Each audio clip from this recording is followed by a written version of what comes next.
Trump का साफ तौर पर यह कहना है कि सीज फायर को लेकर किसी तरीके की कोई बातचीत नहीं होगी और सिंपली तौर पर बातचीत करनी ईरान को तो वो कर सकता है जैसे कि आपने बताया। लेकिन सर ये पूरे सिनेरियो को देखकर सर अब ये लग रहा है कि युद्ध कंफर्म है, क्योंकि इसके इफ एंड बट वाली सिचुएशन सर अब है ही नहीं। देखिए दीपाली जी, पूरा मिडल ईस्ट हिलने वाला है। पूरे मिडल ईस्ट का समन्वय बिगड़ चुका है और मैं शुरू से कहता हूं, मुझे कोई संकोच नहीं आज भी कहने में, ट्रंप चाहता कि मिडल ईस्ट की इकोनॉमी बर्बाद हो। ट्रंप चाहता कि मिडल ईस्ट का तेल का व्यापार खत्म हो और उसमें काफी हद तक जिम्मेदारी, काफी हद तक उस प्लान को कामयाब करने में वो ईरान ने बहुत बड़ी भूमिका निभाई है। अगर ईरान ये पागलों वाला व्यवहार न करे और अगर ये मुल्ले मौलाना हट जाए और कोई मतलब नॉर्मल से लोग बैठ जाए तो ईरान भी बहुत तरक्की कर सकता है, बहुत संपन्न मुल्क हो सकता है। लोग बड़े बेचारे बड़े अच्छे हैं, पर ये जो लोग गद्दी पे बैठे हैं ये बिल्कुल ऐसे। देखिए ट्रंप की क्या रणनीति है। जब ये अमेरिका युद्ध करने जाता तो क्या होता है, अमेरिका के स्टॉक मार्केट हिलते हैं, तेल के मार्केट हिलते हैं। अमेरिका ने पीछे एक एक्सपेरिमेंट किया, पता नहीं लोगों ने ध्यान दिया नहीं दिया। 3 दिन का युद्ध चला, भयंकर युद्ध चला। तेल की कीमतें सिर्फ 5% बढ़ी, फिर वापस आ गई। तो अमेरिका ने देखा कि अगर मैं छोटे छोटे फेजों में युद्ध करूं, ना तेल हिलता है, ना स्टॉक मार्केट हिलता है, ना बॉन्ड मार्केट हिलता है, ना ट्रेजरी बॉन्ड हिलते हैं, और ना ही मेरे ऊपर डेमोक्रेट्स आ जाएंगे, ना ही लोग आ जाएंगे जी कब युद्ध खत्म कर रहे हो, कांग्रेशनल अप्रूवल। और अब की बार ये भी आपको याद दिला दो, कांग्रेशनल अप्रूवल जो ट्रंप को चाहिए था वो मिल चुका था। वो हमने मैच 1 पे डिस्कस किया, 47-50 था, फिर 50-47 हो गया। तो ट्रंप के पास अभी कांग्रेशनल अप्रूवल भी है।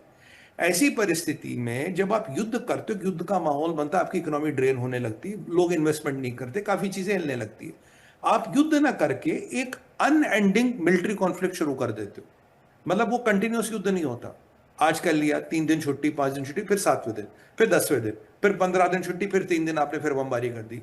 मतलब आप ऐसे ही इसको चलाओगे। इससे क्या होगा, आपकी इकोनॉमी को, आपकी अर्थव्यवस्था को, और आपको कोई कांग्रेशनल अप्रूवल नहीं ना, आपके तेल की कीमतों को कोई फर्क नहीं पड़ेगा।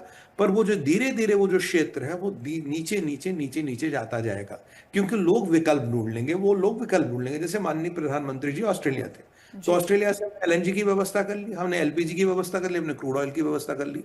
हो सकता है न्यूजीलैंड से भी कुछ खबर आई, अभी तो नहीं आई, बट हो सकता वहां भी कुछ हो जाए। तो भाई हम भी तो विकल्प ढूंढ रहे हैं ना, दुनिया ने विकल्प ढूंढ लिया। और विकल्प कहाँ है, अमेरिका में। तेल और गैस का सबसे बड़ा विकल्प आपका अमेरिका, कनाडा, अल्जीरिया, ये सब में है। तो लोगों ने अपने विकल्प ढूंढ लिए, तो वो जो क्षेत्र है वो बर्बाद होता जा रहा है। वो क्षेत्र की सप्लाई चेन्स खराब होंगी और उस क्षेत्र की मेन इकोनॉमी चलती तेल को लेके।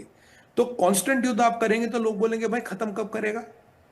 अब तो आप शुरू ही नहीं कर रहे ना युद्ध। इसे ये कहते हैं लिमिटेड मिलिट्री कॉन्फ्लिक्ट, कि आपने शिफ्ट होके तो मैंने 3 दिन तक जाके आपके इतने लोग मार दिए, इतने आपकी चीजें बर्बाद कर दी। क्योंकि ये ईरान को बहुत बहुत नुकसान करेगा और मिडल ईस्ट को। ट्रंप का एक और लफड़ा है, ट्रंप को अब अपनी व्यक्तिगत सुरक्षा और अपने व्यक्तिगत परिवार की सुरक्षा को लेके बहुत चिंता है। और जो आपको मैंने कल हम बात ही कर रहे थे कि जो उनका एयरफोर्स 1 बदलना पड़ा, इसराइल ने अब उनको अपनी चिंता, मेरी जान, मेरे बच्चों की जान। तो अब वो कोई रूल नहीं मानेगा, वो किसी रूल का मतलब उसे किसी रूल का कोई फर्क नहीं पड़ता। वो ये लड़ाई तब तक जारी करेगा और इसराइल को तब तक यूज करता रहेगा जब तक ये रिजीम खत्म नहीं होती। और इस रिजीम को खत्म होने में टाइम लगेगा, ये कल खत्म नहीं हो रही। तो इसीलिए हाँ, आपको कल खत्म करनी तो आपको न्यूक्लियर विकल्प यूज करने, वो कोई करने नहीं देगा और करने भी नहीं चाहिए।